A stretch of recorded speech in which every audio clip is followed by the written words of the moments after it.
आशा करता हूं आप सब बहुत अच्छे होंगे। मेरा नाम है सिद्धांत अग्निहोत्री। स्टडी ग्लोस पे आपका बहुत बहुत स्वागत है। मुझे बहुत सारे कमेंट्स आए थे दोस्तों इंस्टा पे कल से कि सर इस पे वीडियो बनाइए। एल्विश यादव गिरफ्तार हो गए हैं। तो एल्विश यादव आजकल काफ़ी चर्चा में है। अभी कोई यूट्यूबर के साथ इन्होंने मारपीट की थी, उसका भी मामला सामने आया था। फिर उसके बाद दोनों ने सॉर्ट कर लिया था। सोशल मीडिया इन्फ्लुएंसर हैं, 26 साल के हैं। तो इनके ऊपर क्या आरोप लगा? 4 महीने पहले इनके ऊपर आरोप था कि इन्होंने एक रेव पार्टी कंडक्ट करवाई और ये इस तरीके की पार्टी कंडक्ट करवाते रहते हैं। अब पीपल्स फॉर एनिमल्स PFA, जो कि मेनका गांधी बीजेपी की सदस्य मेंबर ऑफ पार्लियामेंट वो चलाते हैं, उनके बिहाफ पे रवि गुप्ता जो मेंबर है, उन्होंने इनके ऊपर केस दर्ज कराया था कि इनकी पार्टी में सांप, wild life protection act 1972 section 49, 49A, 50, 51 ये धाराएं लगाई गई हैं। तो ये केस था कि हमने बोला कि सांप मिलेंगे, इन्होंने कहा बिल्कुल आप आ जाइए। सांप का जहर दिया जाता है, नशे के लिए जी दिया जाता है, ठीक है, खैर उसमें जहर नहीं होता वरना तो आदमी बचेगा ही नहीं। तो 9 सांप मिले इनकी पार्टी में, जिसमें 5 कोबरा थे, 2 रैटल स्नेक, 1 अजगर और 2 दूमुहा सांप। ठीक है। अब उसके बाद पुलिस ने मामला दर्ज किया था, लेकिन एल्विश यादव को गिरफ्तार नहीं किया था। 5 लोगों को गिरफ्तार किया था और पुलिस ने यह बोला था कि हम इनका सेक्टर 51 में जो कि फार्म हाउस है, हम इस पूरे मामले की तफ्तीश कर रहे हैं, जांच कर। तब एल्विश यादव ने भी बोला था कि ये सब झूठे आरोप है, मेरा कोई भी इस केस से लेना देना नहीं है, ये सब बकवास है, मुझे फंसाने की कोशिश की जा रही है, ऐसा मैंने कुछ भी नहीं किया। ठीक है। लेकिन दोस्तों कल पुलिस ने इस केस में गिरफ्तार कर लिया है और इनको जुडिशियल कस्टडी में भेजा है। तो एल्विश यादव गिरफ्तार हो गए हैं और जुडिशियल कस्टडी में है। तो हम बात करेंगे police custody versus judicial custody. आपको बता दूं कि मैं स्टेट सीरीज चलाने वाला हूं। संडे को कल 2 बजे लेक्चर आना था, नहीं आ पाया। वेंसडे को यूपी का पहला उत्तर प्रदेश हम कवर करेंगे और होलिस्टिकली कवर करेंगे। ठीक है। साथ ही साथ आप हमारे टेलीग्राम ग्रुप को जरूर ज्वाइन करें, आपको सारी PDF यहां पे मिल जाएगी, लेक्चर्स की अपडेट्स, डेली करंट अफेयर्स और बहुत कुछ। डिस्क्रिप्शन कमेंट बॉक्स में टेलीग्राम ग्रुप का लिंक दिया है स्टडी ग्लोस का, तो ये सब आपको मिल जाएगा। तो क्या होती है जुडिशियल कस्टडी? पहले आप समझिए कि प्रोसेस क्या होता है। सबसे पहले होती है FIR। 2 तरीके के ऑफेंस होते हैं, एक होता है कॉग्निजेबल, एक होता है नॉन कॉग्निजेबल। ठीक है। Punitive, non punitive. कॉग्निजेबल मतलब जो गंभीर अपराध होते हैं, 7 साल के ज्यादा की सजा, जैसे मर्डर हो गया, रेप हो गया, ये सब। और नॉन कॉग्निजेबल चोरी हो गया, किसी को थप्पड़ मार दिया हो गया, इस तरीके के। तो 2 तरीके के ऑफेंस होते हैं। जो कॉग्निजेबल होते हैं ना, जो बड़े अपराध होते हैं, उनमें FIR होती है। ठीक है ना, बाकी में कंप्लेन होती है। तो सबसे पहले the first step is FIR। सबसे पहले FIR होती है, फर्स्ट इंफॉर्मेशन रिपोर्ट आपको देनी होती है। पुलिस जो है उसके बाद इन्वेस्टिगेट करती है। पुलिस जो है FIR में लोगों के नाम जोड़ सकती है और हटा भी सकती है ना। तो उसके बाद होता है इन्वेस्टिगेशन, राइट। उसके बाद होता है इन्वेस्टिगेशन। अब पुलिस दिन को 90 दिन का, 3 महीने का टाइम होता है। अगर 90 दिन के अंदर अंदर पुलिस चार्जशीट नहीं दायर कर पाती है तो बेल मिल जाती है। तो 90 दिन के अंदर पुलिस को सारी इन्वेस्टिगेशन पूरी करनी है। और उसके बाद आता है चार्जशीट। चार्जशीट मतलब क्या? फाइल होती है जिसमें सबके नाम होते हैं, केस का विवरण होता है, क्या क्या धाराएं लगाई गई है, कौन कौन इसमें आरोपी है, और उसके ऊपर उसके बाद चलता है ट्रायल। ठीक है। कोर्ट में मुकदमा चलता है और फाइनल जजमेंट आता है। ठीक है। फाइनल जजमेंट आता है। तो ये पूरा प्रोसेस होता है, लीगल प्रोसेस इसको कहते हैं। अब पुलिस कस्टडी और अरेस्ट अलग है, याद रखिएगा।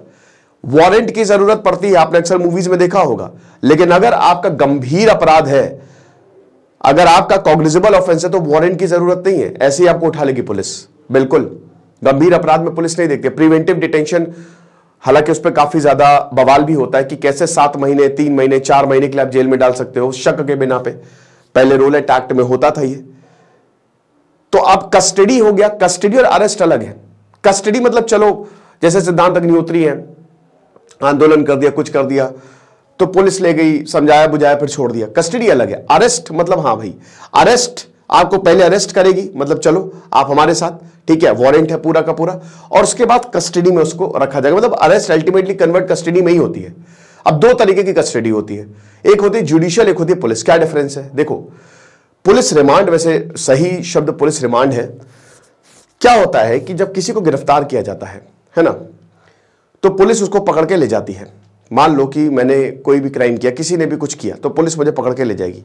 इनफैक्ट कुछ भी, आप डरिए मत, कभी भी पुलिस अगर बुलाए या कुछ तो डरिए नहीं। 24 घंटे होते हैं, ठीक है, आर्टिकल 23, 24 घंटे के अंदर अंदर पुलिस के सामने प्रस्तुत करना है, मजिस्ट्रेट के सामने। पुलिस ने गिरफ्तार किया, 24 घंटे के अंदर अंदर पुलिस मजिस्ट्रेट के सामने, जज के सामने उसको प्रस्तुत करेगी, ठीक है। अब ऐसा क्यों होता है? ऐसा इसलिए होता है ताकि जज देखेगा कि इसने वो क्राइम किया है कि नहीं किया है। अगर जज को लगेगा तो छोड़ भी देगी।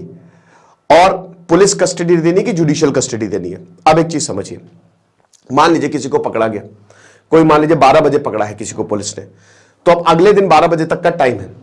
अब पुलिस स्टेशन मान लीजिए 3-4 घंटा दूर है कोर्ट से, तो ये आने जाने का और ट्रैफिक का टाइम कभी काउंट नहीं होता है, ठीक है। आने जाने का काउंट नहीं होता है, याद रखिएगा कि भाई जाम लग गया, मान लो 10 घंटे लग गए, क्या कर लोगे?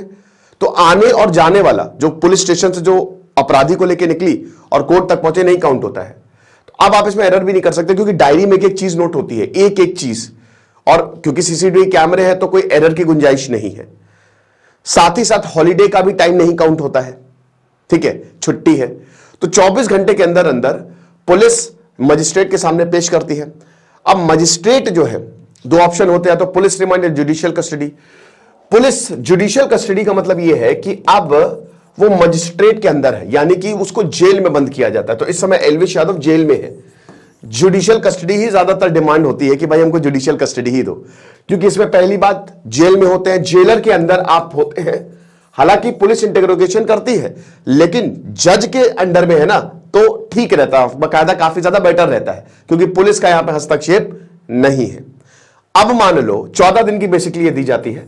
अब मान लो क्या है, जैसे यहां पे 14 दिन की दी गई, पुलिस जो है बोली कि देखिए सर, हम दिए थे, लेकिन क्या है ना कि अभी हमको इन्वेस्टिगेट करना है, हमको बहुत सारी चीजें पूछनी है। तो फिर जज के ऊपर डिपेंड करेगा कि चलो पुलिस रिमांड भी दे दे, ठीक है। तो जज पुलिस रिमांड भी, पुलिस कस्टडी भी दे देता है, वो भी 14 दिन की होती है। और पुलिस कस्टडी जब पुलिस पूछताछ करती है तो समझ ही सकते हो, हालांकि पुलिस मार वार नहीं सकती है, लेकिन ये तो खाली किताबों में है ना, मार वार नहीं सकती है, ऐसे ऐसे चलते हैं लोग, है ना, डोनाल्ड डक की तरह। तो ये है, this is the difference, basic difference between police and judicial custody. तो इस समय एल्विश यादव जो है वो जुडिशियल कस्टडी में है। अब उनके ऊपर मुकदमा चलेगा, मुकदमा ऑलरेडी है, और अगर वो इसमें लिप्त पाए गए तो उनको सजा मिलेगी, और अगर इसमें लिप्त नहीं पाए गए तो उनको छोड़ दिया जाएगा। 90 दिन का टाइम होता है। पुलिस के ऊपर बहुत प्रेशर होता है, आपको पता है। देखिए, आप अपने राइट्स जानिए, एक चीज समझिए कि ये देश कैसे चल रहा है। मान लीजिए कि आपको गिरफ्तार किया गया, अब गिरफ्तार किया गया, किसी कोई धारा लगाई जाएगी। अगर आपने वो क्राइम किया है तो रूल बुक में देखा जाएगा और उस हिसाब से कोई सजा दी जाएगी।